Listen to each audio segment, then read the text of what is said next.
Орой мэдрэг үзэгчдээ Гүрэн Ньюс 17 цагийн мэдээлэл хөтөлбөр эхэлж байна. Анхаарлаа хандуулна уу. Өнөөдрийн хөтөлбөрөөр улсын хурлд татварын багц хуулийг өргөн барилаа. Алдар төвчин судлалын үндэсний төвд генийн дараалал тогтоох шинэ тоног төхөөрөмж суурилууллаа. Утаан мэдрэгчийг хэвийн ажиллаж буйг тогтмол шалгахыг анхаарууллаа. Арх согтруулах хундаа хэтрүүлэн хэрэглэснээс үүдэлтэй осголт хөлдөлтийн тохиолдолд нэмэгдэх хандлагатай байна. Согтуугаар тээврийн хэрэгсэл жолоодсон 62 зөрчил илэрчээ. Мэдээллийн хөтөлбөрийн дэлгэрэнгүй анхаарлаа хандуулна уу. Иргэд аж ахуйн нэгжийн татварын ачааллыг 2.6 их найт төгрөгөөр бууруулах татварын багц хуулийн төслийг засгийн газрын өчигдрийн хуралдаанаар хэлэлцэж өнөөдөр улсын хурлд өргөн барилаа. Сангийн яам татварын багц хуулийн төслийг боловсруулахдаа улс орон даяар 13,000 гаруй иргэн аж ахуйн нэгжүүдийг оролцуулж 150 удаагийн уулзалт хэлэлцүүлгийг зохион байгуулсан бөгөөд уулзалт хэлэлцүүлгээс гарсан 176,000 гаруй санал болон олон улсын байгууллагын зөвлөмж татварын өнөөгийн орчинд хийсэн дүн шинжилгээнд үндэслэн эдийн засаг төсвийн нөхцөл байдалтай уялдуулан боловсруулжээ. Хуулийн төсөлд иргэдийн сарын худалдан авалтын үнийн дүнгээс хамаарч нэмэн үртгэлийн албан татварыг 20-с 100%-аар хөнгөлж буцаан олгох, татварын өртөө байгууллагын банкнд дах дансны 20%-ийг битүүмжлэхгүй үлдээж үйл ажиллагаагаа хэвэн явуулах нөхцөлийг бүрдүүлэх.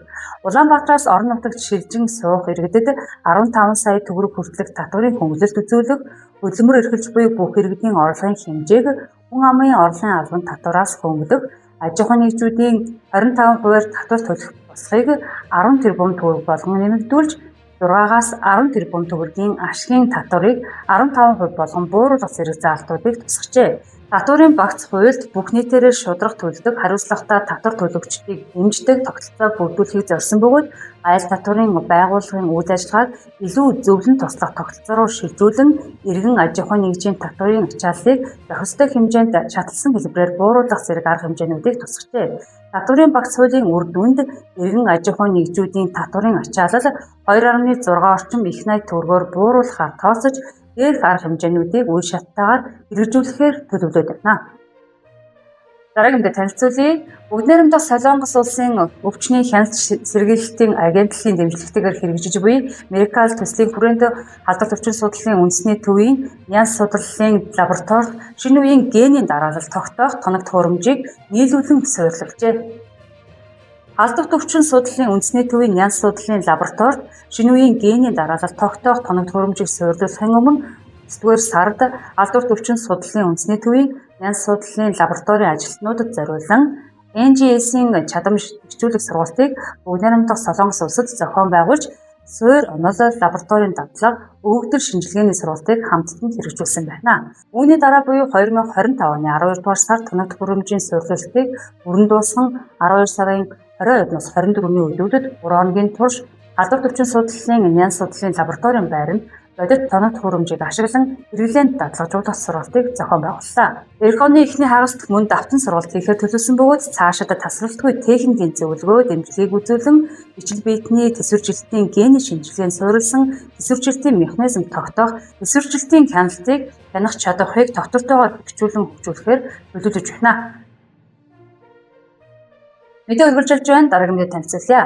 Агаарын бохирдол нь дэлхийд даяар хүний эрүүл мэндэд учруулж буй том аюулын нэг болсоор байна. Дэлхийн эрүүл мэндийн байгууллагаас агаарын бохирдол нь жил бүр 7 сая гаруй хүний амь насыг богиносгож олон зуун мянган өвчний их үүс болдгийг тогтоожээ.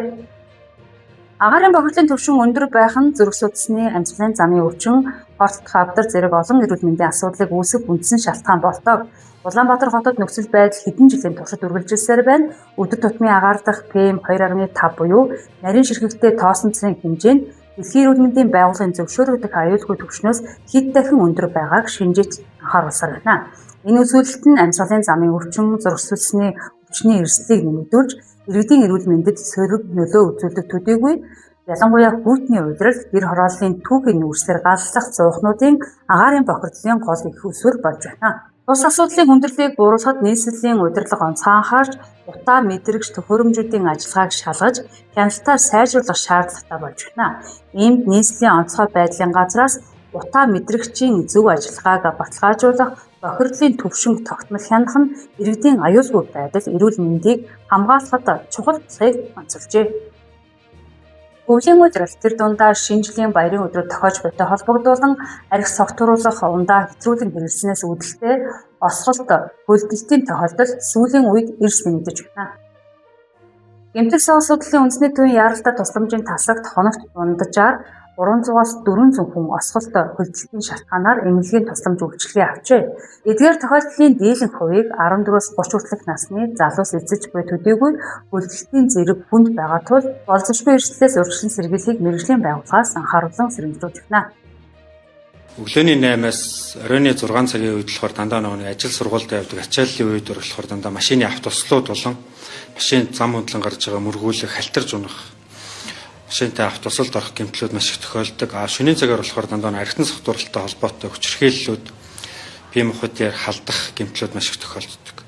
За цас орсонтой холбоотойгоор настай хүмүүсийн нэг халтарж унах, дунд шүмгний хугарал, хүзүүний хугарал, гарын хуграмтгай хэсгийн, шууны хуграмтгай хэсгийн хугарлууд маш их тохиолдож байгаа. Сүүлийн үед 12 сар гарснаас хойш шинэ жил болсонтой холбоотойгоор шөнийн цагаар болохоор дандаа согтууруулаханд хэтрүүлэн эргэлсэн хүмүүс маань 12 цагаас хойш 2 цаг өнгөрөөгд ерөөхдөө маш ихээр өөрчлөлж байгаа. Манайх бол нэг гэмч бол янз янз ачааллаас шалтгаалаа баяр ёслолын өдрүүд бол нэг гэмч 100-аас 120 хүн үзэх хүртэл одоо бүр завсаргүй үзэж байгаа шүү дээ. Орой 4 цаг 30 минутаас ээлжээд өглөө 8:30 хүртэл буух хүртэл бол 120-аас 130 хүртэл үзэх тохиолдол хүртэл байдаг.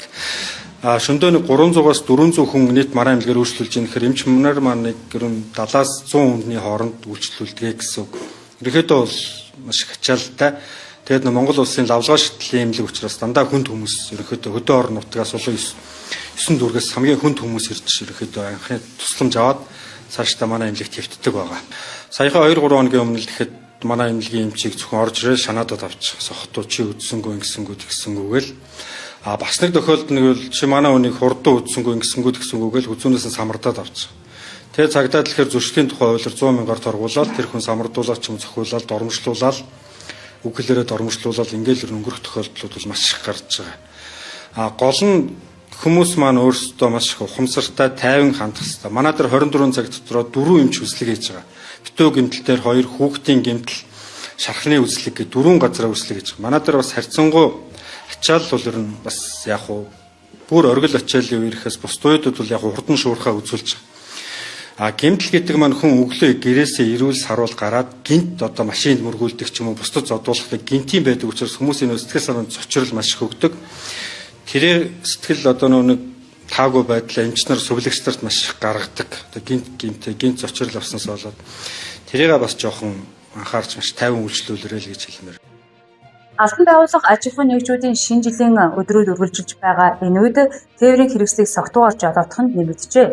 Цагдаагийн байгууллагад 2025 оны эхний 11 сарын байдлаар нийт 44581 хэрэг бүртгэгдснээс 7063 буюу 15.8% нь согтуугаар үйлдэгдсэн бөгөөд үүнийг өмнөх онтой харьцуулахад 9.4%-аар өссөн үзүүлэлттэй байна. Тодорхойлбол хоногийн хугацаанд согтуугаар тээврийн хэрэгсэл жолоодсон 67 үйлдэлийг илрүүлжээ. Жолооч та согтууруулах ундааны зүйл хэрэгэлсэн үедээ тээврийн хэрэгсэл жолоодохгүй байхыг мэргэжлийн байгууллагаас анхааруулan сэрэмжлүүлж байна.